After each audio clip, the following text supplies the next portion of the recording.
live, it says. I'm live, I'm live. Thank you very much for joining me. I apologize that I'm a few minutes late. I got a call from a family member at the very last minute, and I did not want to, nor could I just cut the call short. So I do apologize for the delayed start of this live review. I do want to thank everybody who is here joining us. I do see that we have a couple of people here, and I'm sure that more will be coming later on, or they're just going to watch it later on, and that's also very well and good. Now, I do have a couple of things that I need to say right off the bat, and first of all, that is, this is a review of a game that I was given as a review copy. I did not pay money for this, but it was given to me by a Canadian distributor called EOIJO. I believe that's the correct pronunciation and spelling.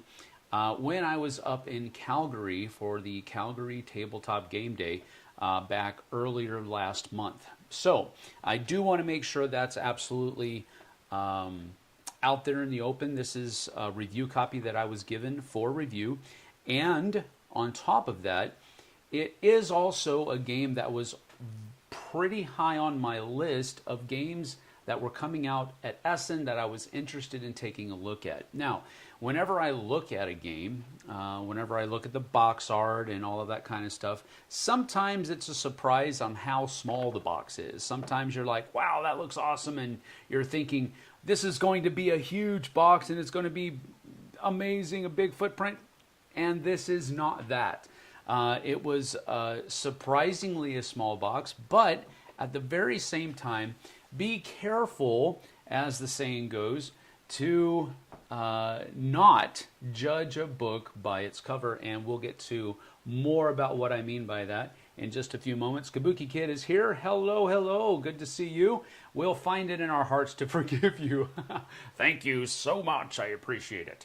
Zexto is here. Hello, Sam and Chad. Good to see you, Zexto. Good to see you as well as, looks like 8 people are here now. That's very cool. Thank you for joining us. Matthew Kuka is here. Just watched the How to Play by Bombix. Looks really good to me.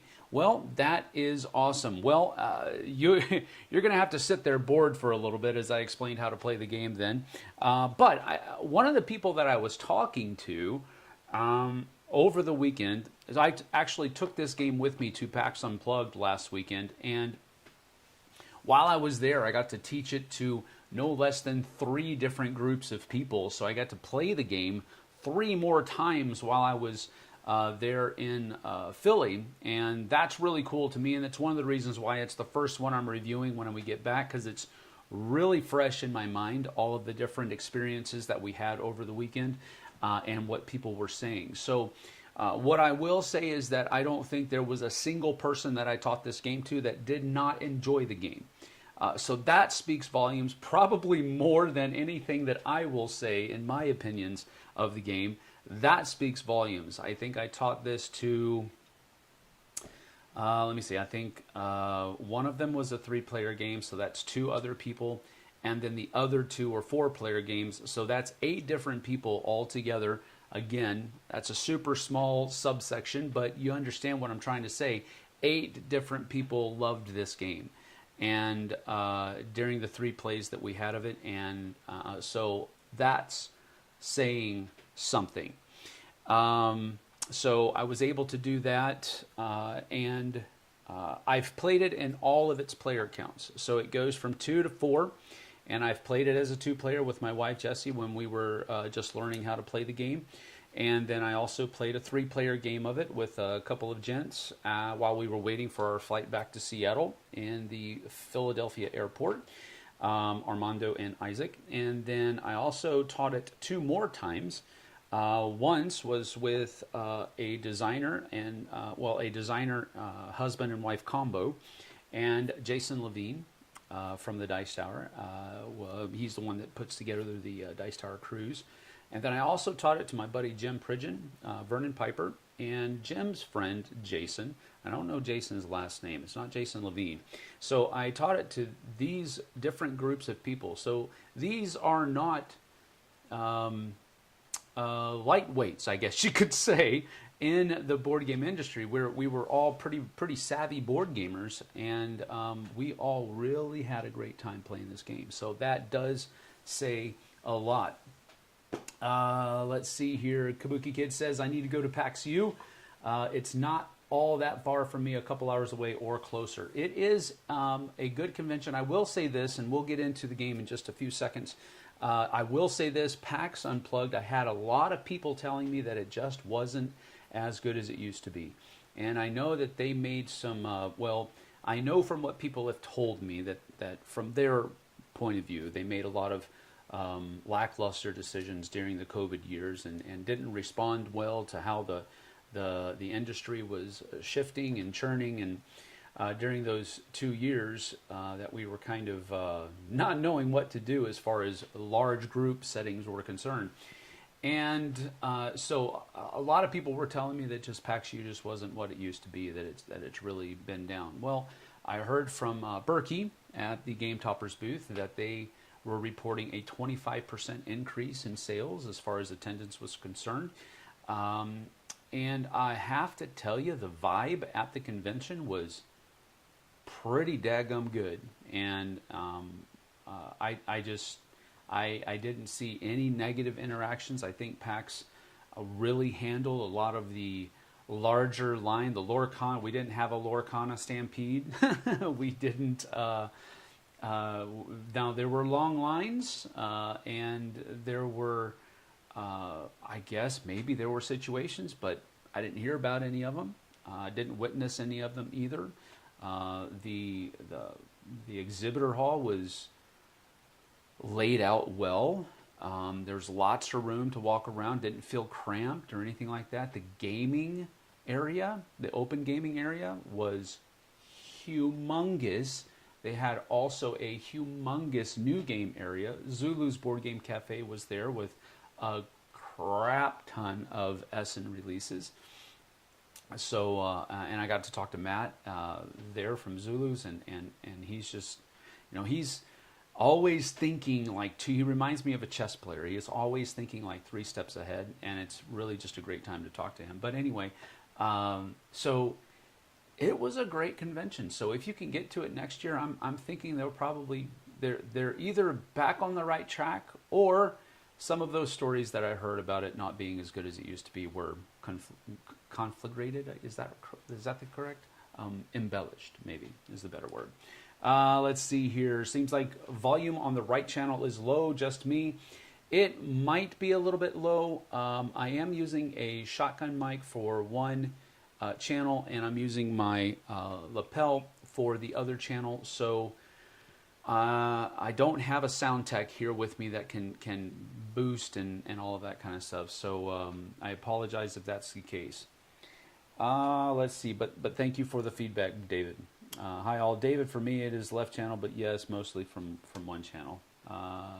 Let's see. Good to hear the City of Brotherly Love was loving to you.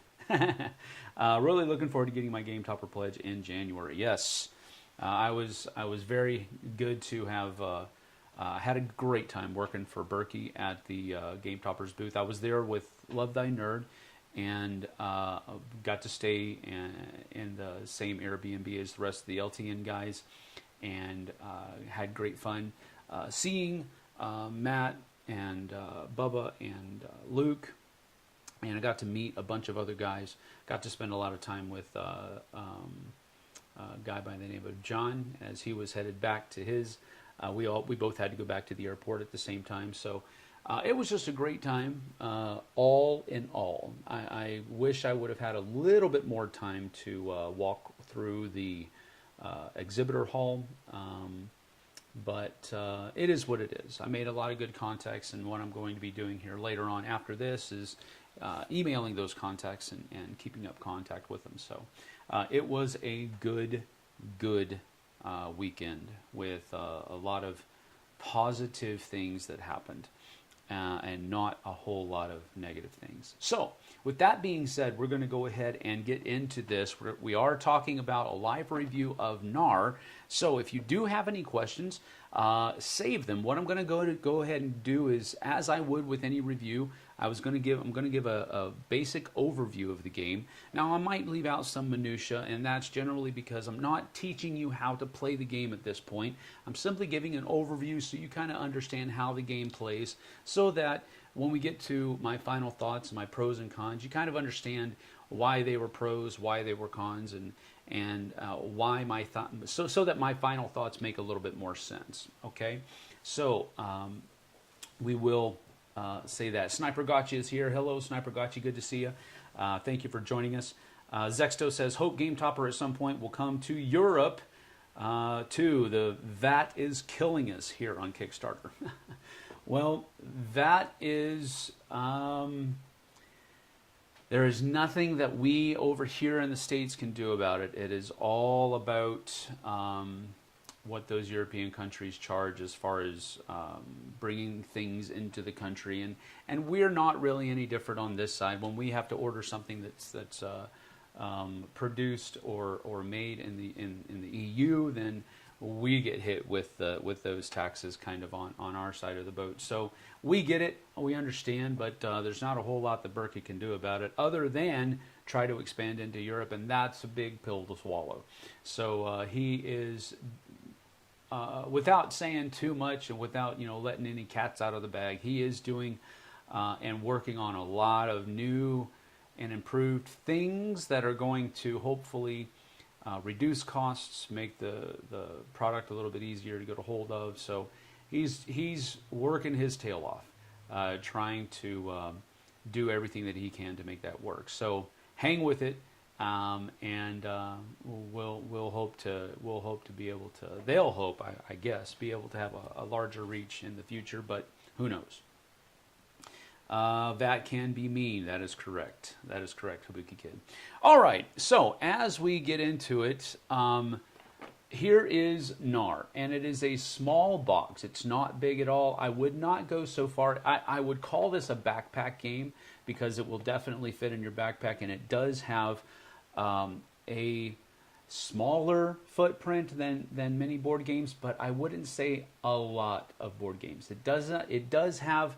For the size of the box, it has a pretty large footprint on the table. So while it will fit in your book bag, I think that you might run into some space issues as you try to find a place to play this as you are putting it in your backpack. So I would say that it is very mobile, but you do need probably a good-sized table so that everybody can splay out their crews and kind of have that idea. Each player is going to be having their own crew of cards, and those cards are on a slightly smaller than tarot-sized card, but it's basically the same shape. It's a oblong card, and those crews, depending on how many crew members you have before you start using some of them to go on these journeys, or as you go on these journeys, those tableaus can get pretty big. And so that's where the main part of the footprint is. I'll go ahead and show you the basic configuration of the main area of the game. So as we're looking at it right here, down here is the recruiting row, I guess you could say. And each of them is under a certain color and or symbol. These symbols aren't part of the design of the game. They are actually part of what's called the color add system, the color alphabet. And so basically, if you look here, you have red, yellow, green, blue, and purple. Well, the symbols inside those boxes are the color add system. So you have red is this triangle that's pointing up this direction. Blue is this triangle that's pointing down that direction. You put red and blue together, well, you have both of those triangles and you make purple. Over here, you have green, and that has blue's triangle that's pointing down that way, and the symbol for yellow, blue and yellow together make green. So you have the color add system, and that is used on all of the cards anytime where color is important. And it's a really ingenious thing, and that's one of the things that I really liked about it. But we'll talk to that later on. Anyway, you set up 5 different crew members down here, 1 for each color column. Then you'll take all of the player pieces for their reputation cubes. You'll put it right next to the reputation track. And then you'll take the point markers, which are the discs, and you'll put it up here on the point track.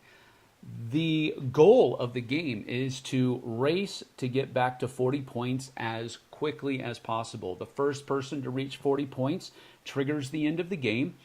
The round is then finished, and whoever has the most points after the completion of the round is the winner. So the person who triggers the end of the game may not be the same person that wins the game. It just depends on how many points are scored by the other people after the end of the game is triggered.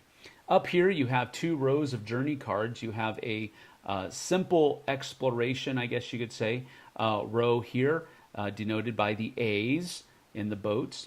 And then you have a more difficult journey or longer journeys that are up here denoted by the B's on the sails of the ships up here. And of course you have the respective decks over here that you'll be replacing these as some of them are accomplished. Over here you have first of all the tokens, and these are simply used to determine who is going to go first. So you shuffle them up and then you turn one over. In this particular case, the black-sailed Viking ship will go first to this round, and that's kept there to denote who went first, because if somebody before, he'll go, black player will be the black-sailed ship will be the one that goes first, and then if anybody else triggers the end of the game other than him, well, then he may not get another turn. Basically, everybody gets an even number of turns. And then here you have some artifact cards that are a variant for the game, and we'll talk about those later on as well, because this is just going to be a basic overview. So, symbols in the game. This symbol right here is the symbol for points. This symbol right here is the symbol for reputation. And then you have other symbols in the game, like a silver bracelet, a green helmet is for recruiting, and then you have other things that we'll talk about later on as they come up. Going to a different angle so that you can kind of see how the player's setup is, we'll come over here and do that. And so now you can see how each player is set up.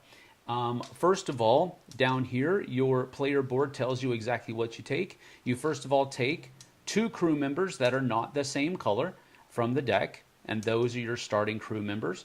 And then you'll also take 1 recruit token and put it on your ship, and you'll take 1 silver token or bracelet token. It's a silver bracelet, but I don't know why it's orange. Anyway, you'll take a bracelet over here, and it's your money. You'll take a recruit token over here, and you can put that over there. You can only have a maximum of 3 recruit tokens and 3 bracelets at the same time, but this is kind of a revolving economy in the game. Each player will also take a hand of 3 cards, and those are of course randomly dealt out. You don't get to choose what you do. On your turn, you're basically going to have 2 things happen. You're going to first of all have a reputation phase. And the reputation phase is where you're going to look at the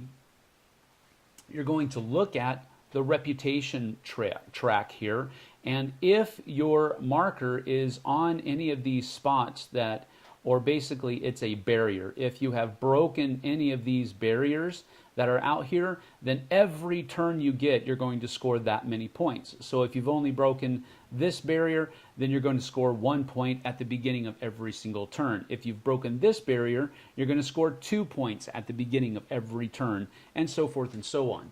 So that's the first phase that you'll go through, is the reputation phase. The second phase that you're going to be going into is the action phase. And the action phase is where you're going to be doing one of 2 different things, and then there's also a third action that's a free action that can be done before or after whatever action you've chosen to do that turn.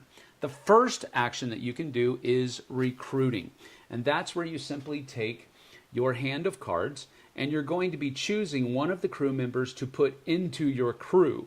All right, so maybe I choose to take this red fella and put him into my red column. You do have to put him into the column that is the same color. That's why you're going to have 5 different columns in your crew, possibly.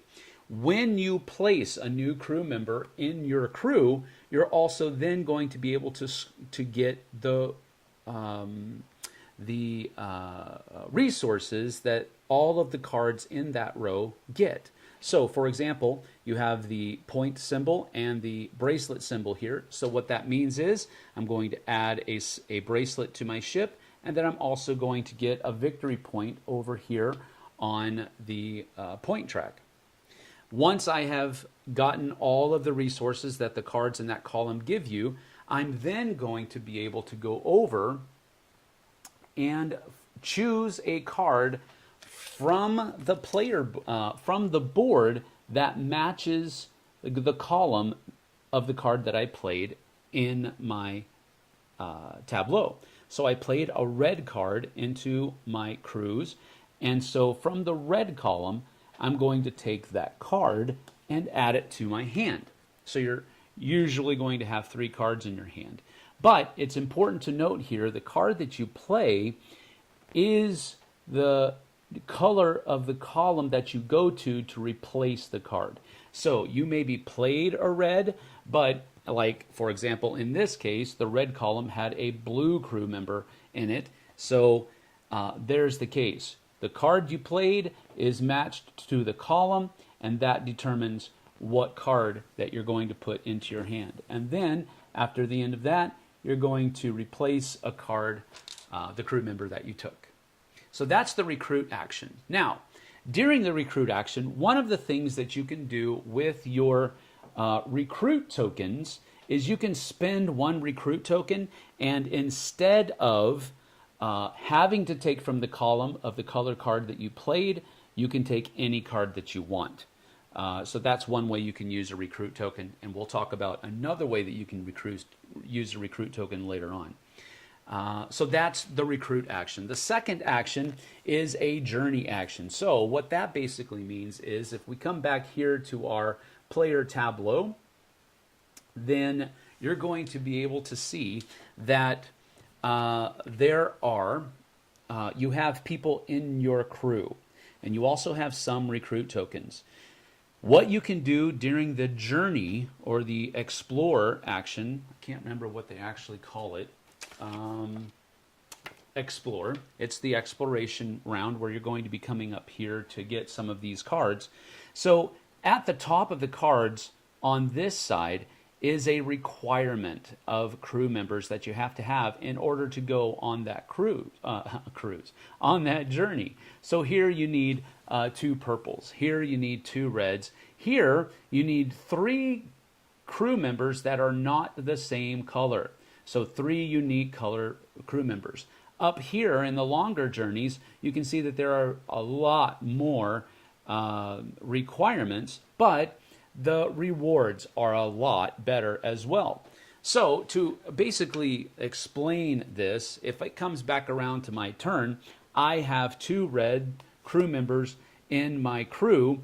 I could use them both to satisfy the requirements of this journey, thus being able to take that journey and put it into my tableau. But I also have a recruit token here. I could, if I wanted to, use only 1 red and 1 of my recruit tokens in order to satisfy that requirement. So your recruit tokens can either allow you to choose what card you take instead of having to go to the color column that you played, or it can also be used to be a wild crew member for satisfying these cards. So let's say I go ahead and just use 1 of these, and then I'll put the other crew member down here. I get to take this and put it on top of my ship so that the ribbons match. And the ribbons bring us to a second thing that you can do, or rather a third thing that you can do that's a free action either before or after a recruit or an explore action, and that is spending your bracelets to score your ribbons that are on this ship here. So if you look at it here, you can spend 1 token to take everything from the first ribbon, because as you add more ships, that ribbon's going to grow. So you can spend 1 to take all from the first ribbon, or you can spend 2 to take all of the icons and resources from the first 2 ribbons, or later on, if you have 3, you can spend 3 to take all of the resources from all 3 ribbons. So at this particular moment in time, I could, if I wanted to, spend both of these to gain 2 points and another recruit token. All right, so that would go there. And then up on the board, I would also score 2 more points just like this. Boom, boom. And that's because I paid the money here to gain the resources from all of those ribbons. All right, so you get the idea here. Clear as mud, right? So as we come back, there are 2 different sides to each of these player boards as well. This is the basic side where only one of the recruit symbols is being shown. On the other side, you basically have an advanced side that has a victory point and a bracelet, but they're separated like so. But that's really the only difference between the 2 sides.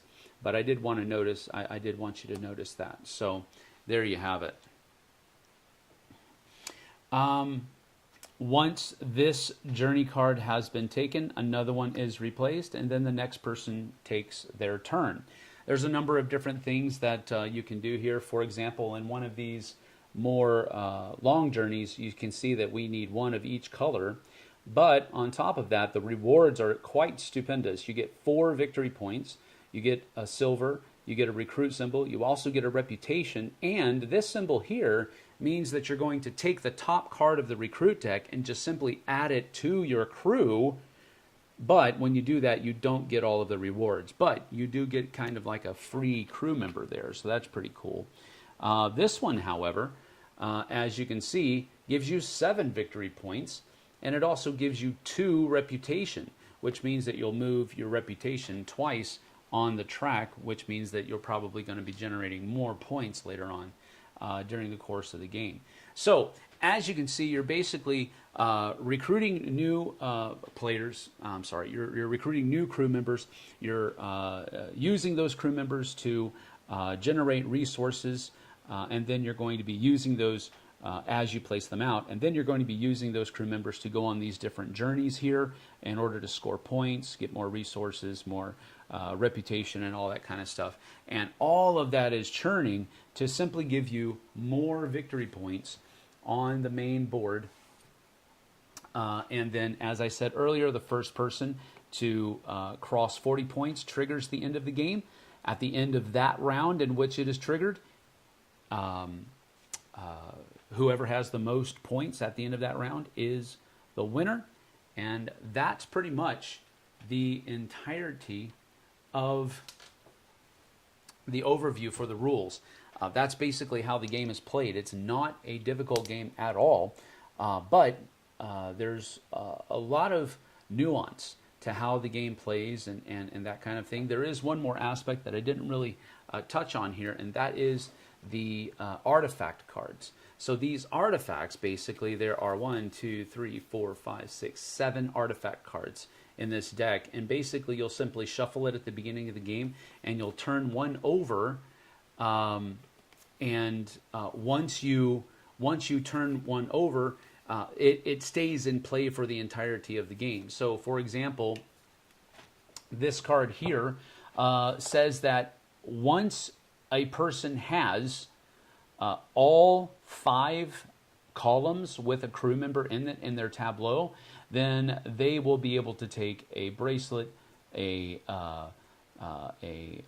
recruit token, and a reputation. So this kind of might help you guard against people just taking a few crew members, using them, taking a few crew members, using them, and so forth and so on. It kind of not really forces you, but it gives you the option of filling out your crew before you start using them so you can get some extra resources. And that's pretty much what these kinds of things, what all of these different cards do. And I'm not going to go over all of them because that would take a bit of time. But you basically get the idea. It's a variant. You don't have to use it. I dare say you don't need to use it. But I think it does give, after a few plays of this, I think you'll find that using the artifacts will help the longevity of the game. So that's kind of what that does. And I think it's a good thing that they added it in there. All right, so let me talk to a couple things. Oh, Jessie's here. So good to see her name there. Good to see her. Let's see here. So, Sniper Gotcha says, okay, well, let's go up here. Kabuki, you got to say, like, Pinky from Pinky and the Brain. Knarr! No, I don't. That's pretty funny. Let's see. Smart having the shapes representing the colors like that, especially good for colorblind folk. Yes, it absolutely is. And since we're kind of going into my final thoughts, which first thing we always talk about is my pros and cons. That is one of my pros. The color add system that is in this game, it's also in Sea Salt and Paper. Those are two games that I got from EO for review. And I also got to learn how to play Sea Salt and Paper while I was waiting for my flight back. Armando and Isaac taught me how to play. So that's coming in the near future. I've just got to get it played more. But I know how to play it now, and it was a fun experience with them. But it also uses that color add, the color alphabet system, and it is amazing. Maybe I'm just easily impressed, but the simplicity of that system and how the symbols, when you combine them, make the color that they would make if they were physically combined, if the colors were physically combined. I think that was an ingenious thing. And it basically frees up the graphic design of the cards so that the publishers or the artists just don't have to come up with a specific design or icon for that color. They just use the color add system and it's there. It's good to go. So it's an ingenious thing. I'm surprised somebody, or maybe I just don't know, but I'm surprised that I haven't seen a system like this before, because it seems like a no-brainer. It's like, well, yeah, why wouldn't you do something like that? And that's one of my pros of the game. I dig that system so much, and I love the ingenuity of it so much that it had to be a pro for the game. And so that's one. I will go ahead and say that. Let's see. Sniper Gotcha says, I am partial colorblind, and you would be surprised how many games don't use shapes and just go off color. Actually, I would not be surprised, because it is something that over the years, as a reviewer and as a content creator, it's one of the things that you notice. When publishers try to help those who are stricken with color blindness, then you also start noticing those who are not doing it. And I don't think that we need to be, overbearing about it. I just think we need to be mindful of when companies do a really good job of it. Not just that they've done it, but when they've done a really good job of it, I think we need to start showcasing those things so that more people start doing it. So Matthew Kuka says, I love how much comes in such a small package. We'll get to that in just a few moments. Thank you for mentioning that, though. Wish more publishers did that. So much wasted space in a box. That system is handy even for people who aren't colorblind, just to better understand how color mixing creates secondary colors, right? That's exactly correct. Tom saves my TM saves my 3D printer filament so I don't have to make an insert. Oh, okay. I see. He's talking to Tom. Saves him, yes, exactly. So you don't have to 3D print it. That's correct. Always annoying having a huge box for games that don't require it. It's excusable if it's sort of planned so you can fit expansion stuff in that comes later. Yeah, that would be the caveat there. That's a good mention, Kabuki. David Brownlee says, I like expansion boxes with the same height and width as the base game, so they look nice to each other on the shelf. Wingspan expansions are a good example of what not to do. That's funny. Let's see. Sam Timber hanging out in my office wants us a shout out if you can. Hello, Timber. How you doing, buddy? Enjoy your time. I wish I was there with my wife like you are. But hello, Timber. Nice to have, or nice to be able to give you a shout out. How's that? Hopefully you still heard that. I was singing Pinky in the Brain all morning. That doesn't surprise me. Really like sea salt and paper. Okay, good. Thank you, Tom, for mentioning that. All right, so some other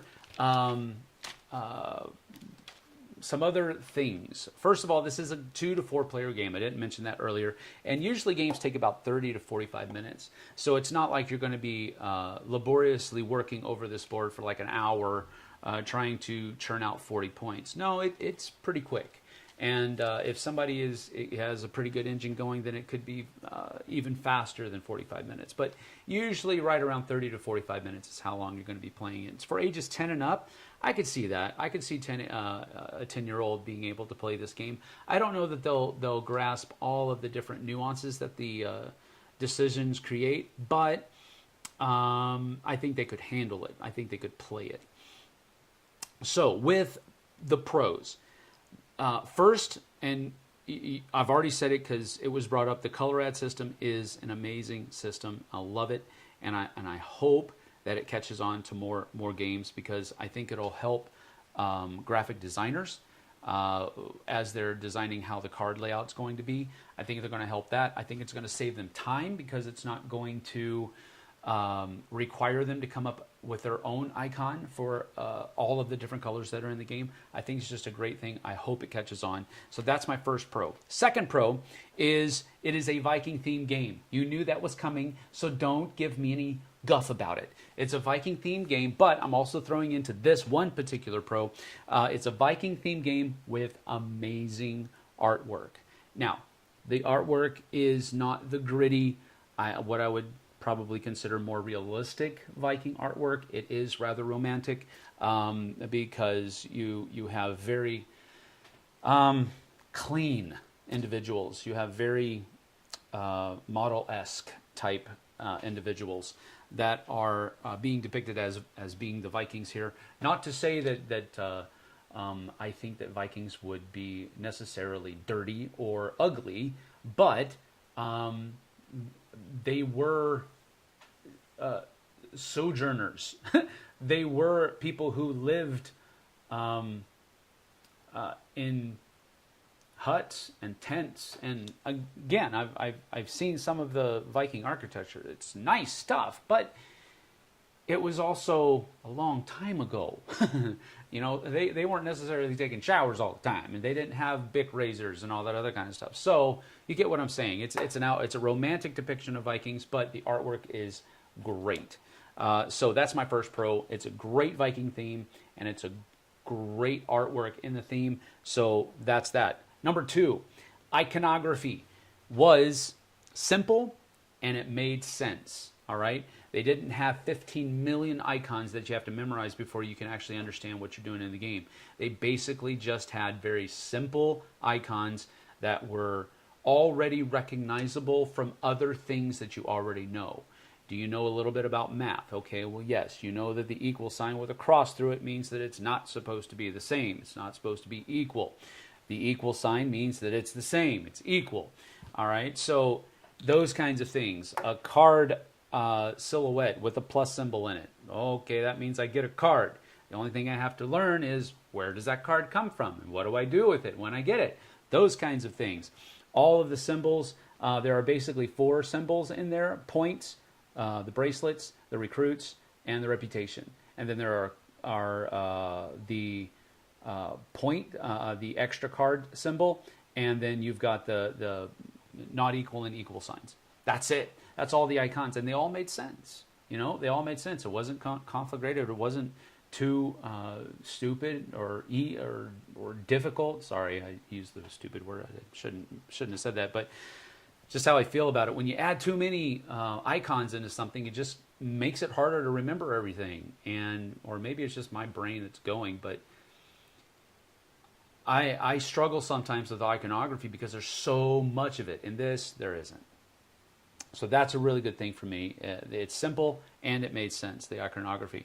Third, let me see, what is this? 1, 2, 3, yeah. Fourth pro is the turns are quick and the gameplay is fast.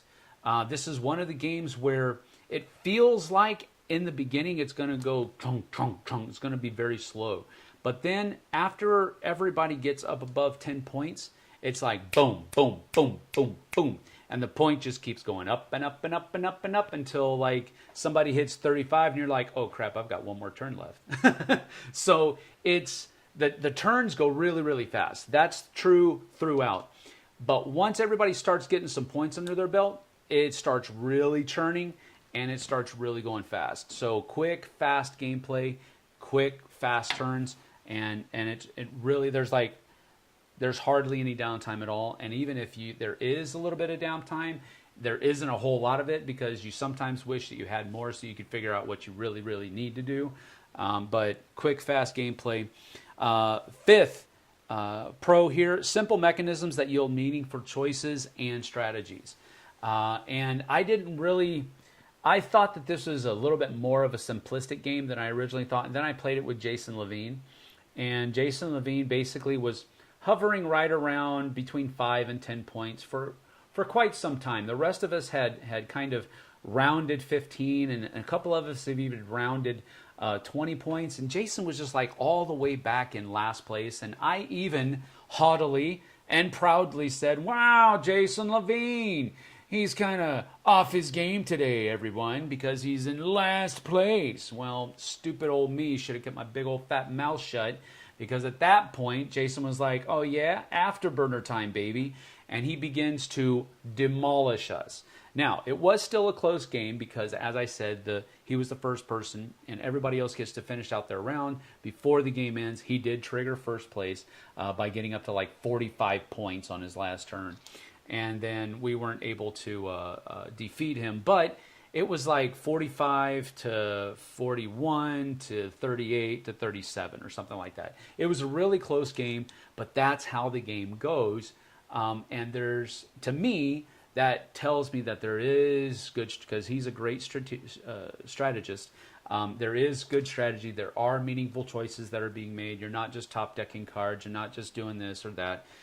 There is some top decking in there because somebody could finish a journey that was like, well, that would have been cool. And then one gets turned over and you're like, ooh, yes, I want that one. And the person that did the journey was like, oh, I wish I would have got that one, that kind of stuff. There's that kind of top decking in it. But generally speaking, the choices that you're making are very meaningful.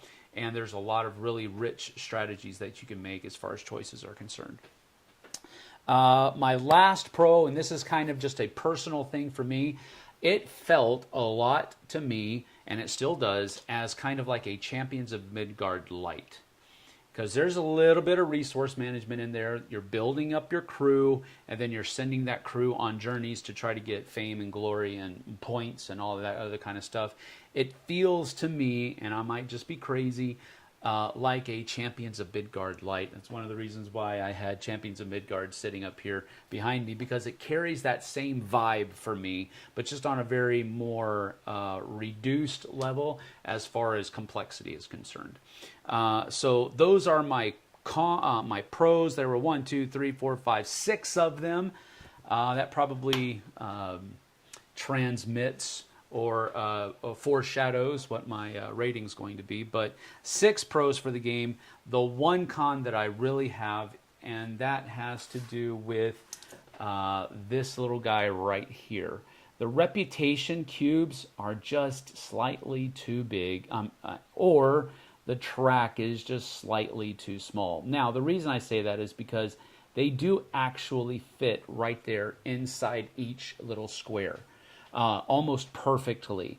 But as you're moving these things up and as you get more cubes up here, well, now you're starting to find some difficulty in manipulating this, and you add 2 more cubes up here and it's even worse. So that's the only real con of the game for me, and I don't want to make a big deal of it because it is really, really small. But I just wish that the reputation cubes were just slightly smaller, or what would have been maybe even better is that reputation track be a little bit bigger in the graphic design area. But really, that's the only bad thing that I have to say about this game. Everything else is super fun, and I am super happy to have gotten this into my collection this quick because I really enjoy it. I really, really enjoy it. So my rating is going to be 2 thumbs, way up. I think this is going to be a game that both new players and seasoned board gamers are going to be able to join together and compete without anybody really having that much of a advantage over the other. I think that this is a game that's going to draw gamers in, but it's also going to be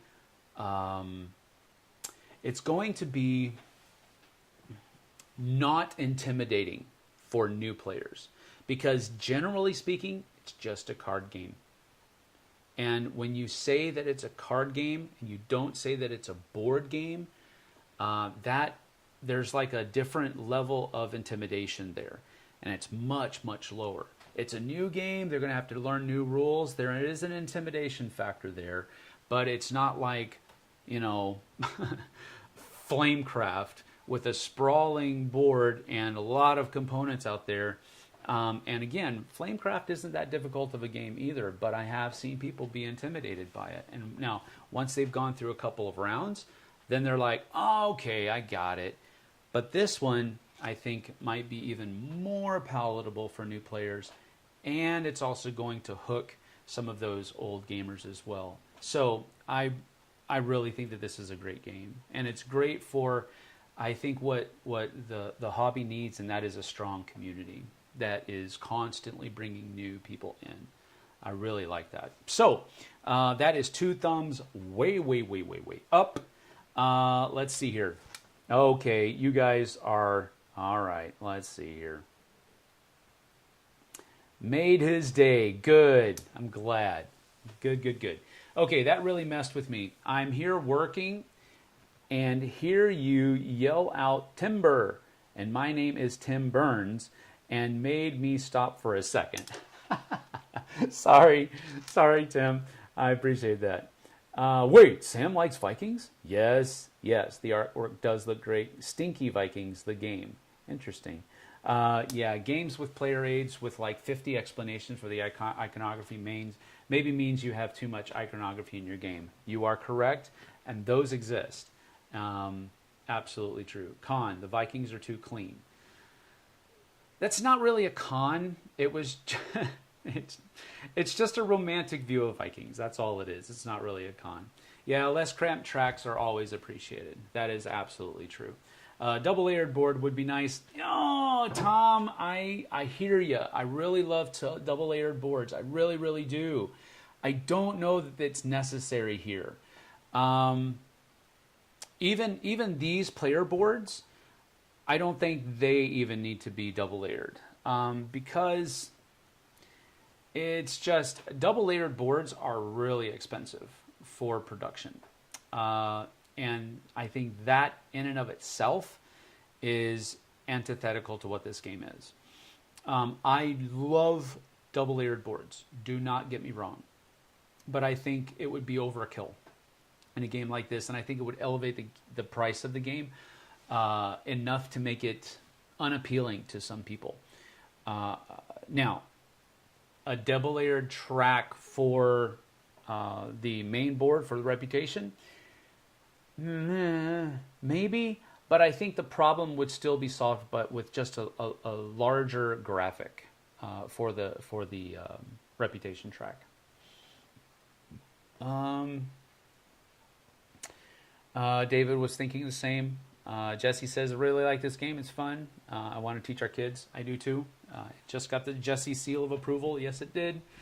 What's in the Advent calendar? Well, right now there are notes telling the kids where to go find their Advent gifts. We have a little Grogu that has been somewhat of our elf on the shelf, or on the shelf, and we hide those things wherever, and then we hide Grogu so that he has taken them and he's stashed them somewhere. So that's the little game that we're playing with our kids. Today it was hot chocolate packets of different flavors. That is correct. Did we win? What do you mean, did we win? JT, what are you talking about? Did we? I don't know. We didn't really play a whole game, dude. I don't know what you're talking about, brother. Grogu on the shelf that is correct. And Jesse, that sounds yummy. That is correct as well. Anybody have any questions about the game? I do want to take time and field those questions. That's why I like doing these live more than anything else. So there's that. We are about an hour and 11 minutes into it. So I do want to keep an eye on the time.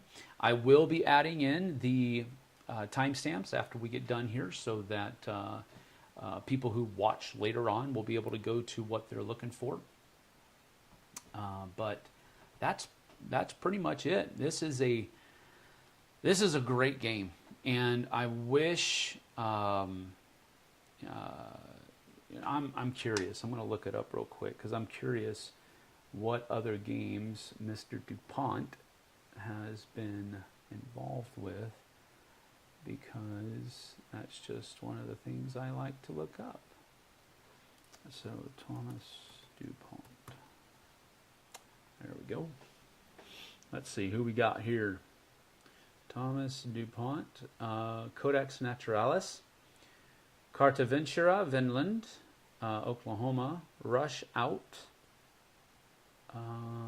Let's see all 18. Let's see here. Looks like he was Carta Ventura. Looks like he was there. Oh, that's like most of his 18. And then Knarr. And then a game called Rush Out. And then Mecha Dream. Dunaya. Codex Naturalis 2021. Dunaya 2021. Carta Ventura 2021. Mecha Dream 2023. Rush Out 2021. So he's pretty prolific, in the last few years at least. So congrats to Mr. DuPont. You rocked it, brother. You knocked it out of the park with this one as far as I'm concerned. I did not watch the review, but I have heard that the